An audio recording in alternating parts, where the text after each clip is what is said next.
Friends 12th episode అయితే ఇప్పుడే చూశాను. ఈ ఎపిసోడ్‌లో రంగు ఎవరికి పడింది? అసలు రీతు సంచాలక్‌గా కరెక్ట్ చేసిందా లేదా?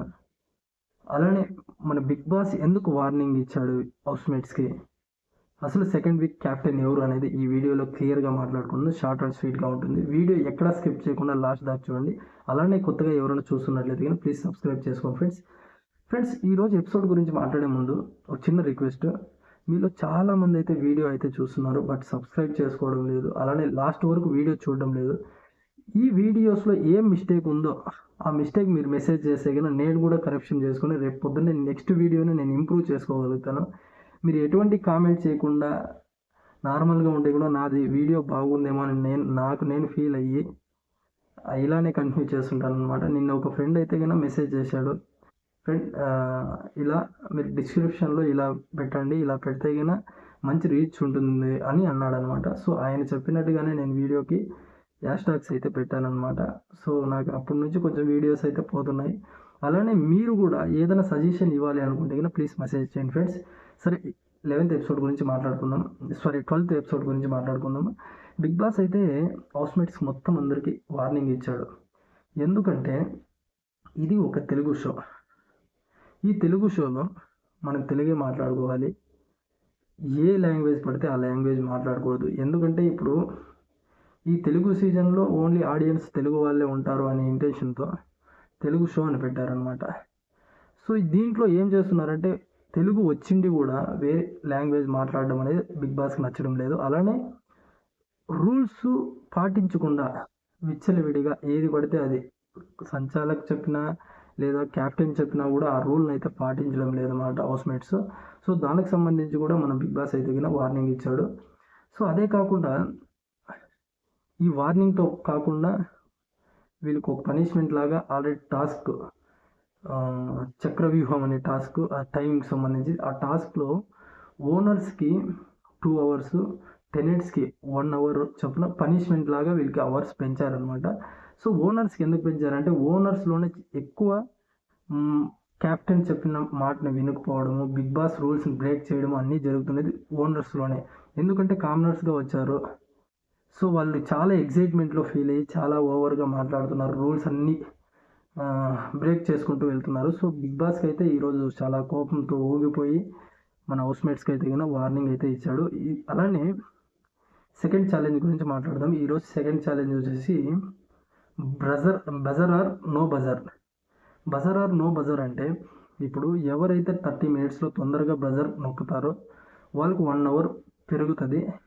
ఎవరైతే తొందరగా నొక్కకుండా లాస్ట్ దాకా ఉంటారో వాళ్ళకు 1 hour తగ్గుతుంది అనమాట. ఈ టాస్క్లో మన ఓనర్స్ అయితే చాలా తెలివిగా గేమ్ ఆడారు అనిపించింది నాకు. ఎందుకంటే ఈ టాస్క్లో విన్ అయింది కూడా ఓనర్సే. ఈ ఓనర్స్ చాలా తెలివిగా ఫోన్లో వీళ్ళు మాట్లాడుతున్నట్లే ఉండి వాళ్ళు ముందుగానే బ్రజర్ నొక్కేసి వాళ్ళు ప్లస్ పాయింట్ చేసుకున్నారనమాట. అలానే వీళ్ళు టెనెంట్స్ కూడా నొక్కారు. ఇద్దరికి 2 దొంగలే. ఇప్పుడు మొన్న అన్నారు కదా దొంగలకు మించిన దొంగలు ఉన్నారు ఈ హౌస్లో అని. నిజంగానే దొంగలు ఎవరు జెన్యూనిటీ లేదు, గేమ్ కోసమే ఆడుతున్నారు, మేము గెలాలనే ఆడుతున్నారు. ఇలానే ఉండాలి. దాని తర్వాత సెకండ్ ఛాలెంజ్లో గెలిచింది వచ్చేసి మన ఓనర్స్. దాని తర్వాత జరిగింది ఏమంటే ఇమాన్యుయల్ అండ్ భరణి గారు మాట్లాడుకున్నారు అనమాట. నిన్న టాస్క్లో నేను ఫిజికల్గా గెలిచాను కానీ హృదయంలో నేను ఓడిపోయినట్టే అనేసి ఏదో మాట్లాడారు అనమాట. దాని తర్వాత మన సుమన్ శెట్టి గారు, సుమన్ శెట్టి గారి గురించి చెప్పాలంటే చాలా విషయాలు ఉన్నాయి ఫ్రెండ్స్. సుమన్ శెట్టి లాంటి మనిషి బిగ్ బాస్ హౌస్లో క్యారీ ఫార్వర్డ్ ఇంత దాకా వచ్చాడంటే సెకండ్ వీక్ దాకా చాలా గ్రేట్. అలానే ఆయన లాస్ట్ టాప్ 5 దాకా ఉండాలని నా మనస్ఫూర్తిగా నేనైతే కోరుకుంటున్నాను. ఎందుకంటే ఆయనలో జెన్యూనిటీ, ఆయన మాట్లాడే విధానము, అలానే ఆయన ఎవరిని కానీ ఇప్పుడు బ్యాక్ బిచ్చింగ్ చేయడం కానీ ఎటువంటి అలాంటిది లేకుండా ఆయన గేమ్ ఏదో అదే. ఇప్పుడు టాస్క్ ఇచ్చారా 100% ఆడతారు. నిన్న టాస్క్లో కూడా చక్రవ్యూహం అనే దాంట్లో లాస్ట్ దాకా టెనెంట్స్లో ఉన్న ఏకైక వ్యక్తి ఎవరన్నంటే కన్నా అది మన సుమన్ శెట్టి గారు. సుమన్ శెట్టి గారు అయితే కన్నా ద బెస్ట్ ప్లేయర్ అని నేను అనుకుంటున్నా. బట్ ఈరోజు బెస్ట్ ప్లేయర్ కూడా డిసైడ్ చేశారు. ఆ బెస్ట్ ప్లేయర్ ఎవరు అనేది కూడా మీకు లాస్ట్లో చెప్తాను ఫ్రెండ్స్. వీడియో ఎక్కడ స్కిప్ చేయదండి.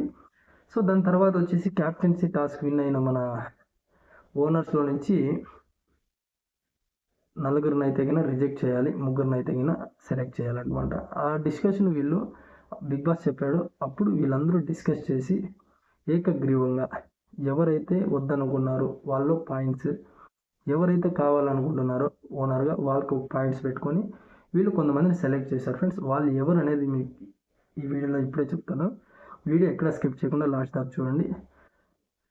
ఫస్ట్ వచ్చేసి మన సంజన గారు వచ్చేసి వీళ్ళని రివీల్ చేస్తున్నాడు అనమాట. ఎవరు అర్హులు, ఎవరు క్యాప్టెన్సీకి వద్దు అనేది వీళ్ళు రివీల్ చేశారనమాట. దాంట్లో ఫస్ట్ వచ్చేసి ప్రియా గారిని వద్దు అనుకున్నారు. ఎందుకంటే ప్రియా గారు మానిటర్గానే సరిగా చేయలేదు, ఆమెకు చెప్పిన బాధ్యతలు సరిగా చేయడం లేదు, ఆమె ఒక గయాలు ఇలాగా ఉంటుంది అనేసి వీళ్ళు రిజెక్ట్ చేశారనమాట. దాని తర్వాత వచ్చేసి మాస్క్ మ్యాన్ ఎందుకంటే మాస్క్ మ్యాన్ మూడ్ సింగ్స్, ఏ టైం ఎలా ఉంటాడో, ఎలా రియాక్ట్ అవుతాడో అనేది తెలియదు అనేసి సింపుల్గా ఒక రీజన్ చెప్పేశారు. అప్పుడు మాస్క్ మ్యాన్ ఒక మాట అన్నాడు, మూడ్ స్వింగ్ గురించి నువ్వే మాట్లాడాలి సంజన గారు అంటే. సంజన గారు కూడా సేమ్ అదే మైండ్ సెట్ ఉన్న ఒక వ్యక్తి.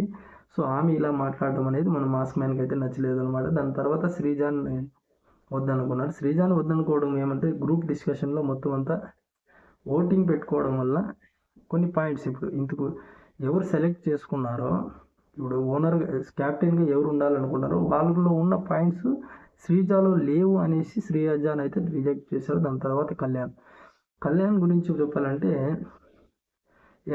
ఇప్పుడు క్యాప్టెన్సీ హ్యాండిల్ చేయలేడేమో అని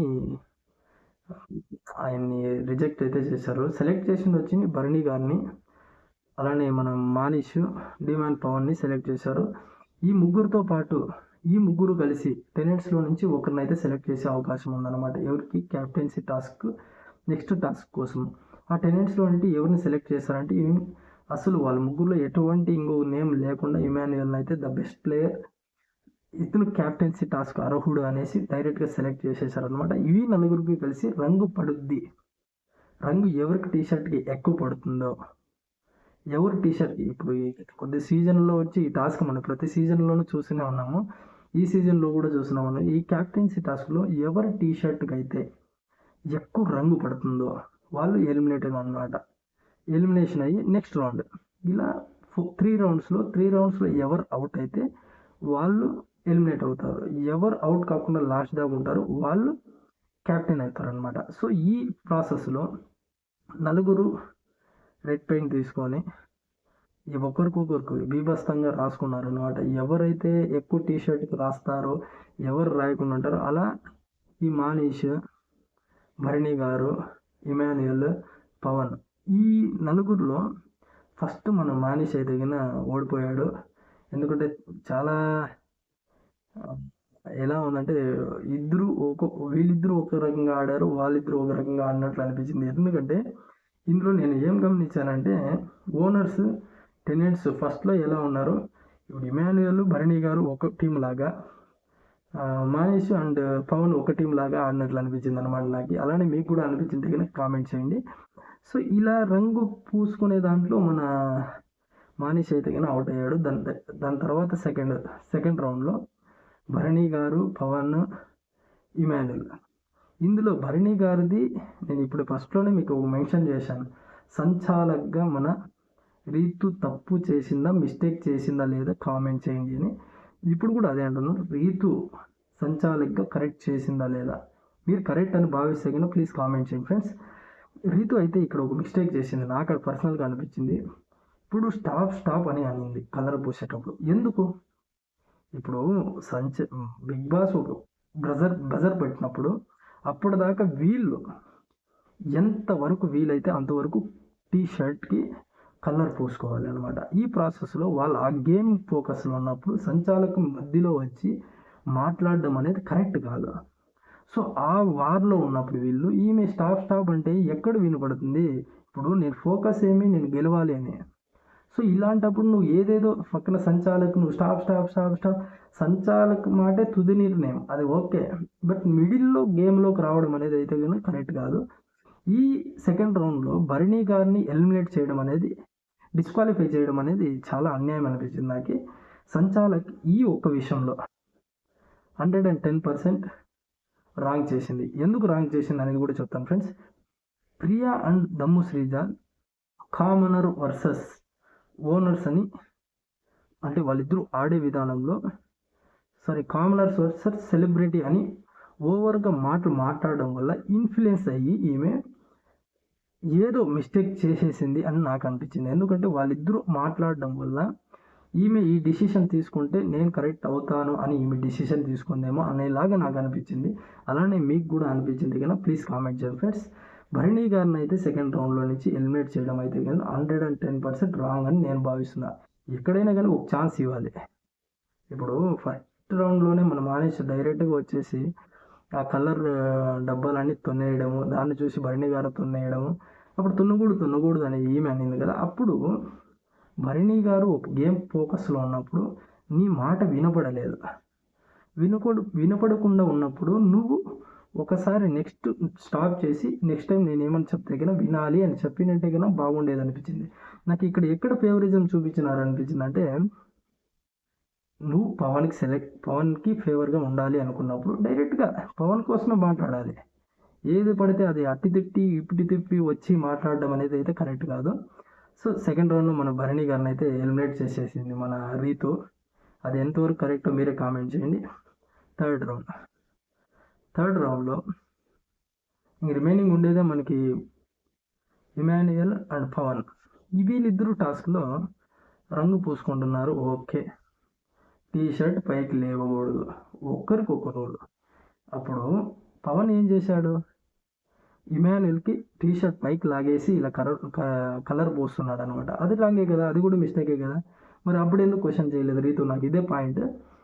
సో కలర్ బాగా పూసేస్తున్నారనమాట, ఊరికి ఓరీగా పూసుకున్నారనమాట. దాంట్లో అయితే కన్నా నేను దీర్ఘంగా గమనిస్తే కన్నా ఇమాన్యుయల్కి కూడా ఎక్కువ ఏం అయినట్లు లేదు. వీళ్ళు ఏం గమనించారో ఏమో, నాకైతే అంతగా పవన్కి అయితే ఎక్కువ అంటే ఇద్దరు ఈక్వల్గా ఉన్నారు అనేలాగా అనిపించింది నాకు. ఎక్కడ ఎవరికి తక్కువైందో అనేది లైవ్లో చూసే వాళ్ళకి మేబీ ఏమన్నా అలా అనిపించిందేమో, నాకైతే అలా అనిపించలేదు. ఓకే, ఫైనల్గా అయితే కన్నా డిమాండ్ పవన్ అయితే కన్నా క్యాప్టెన్ అయ్యాడు. క్యాప్టెన్ బ్యాండ్ కూడా ఇచ్చేసారు ఫ్రెండ్స్ ఈరోజు ఎపిసోడ్లో. ద బెస్ట్ అనిపించింది నాకేమంటే,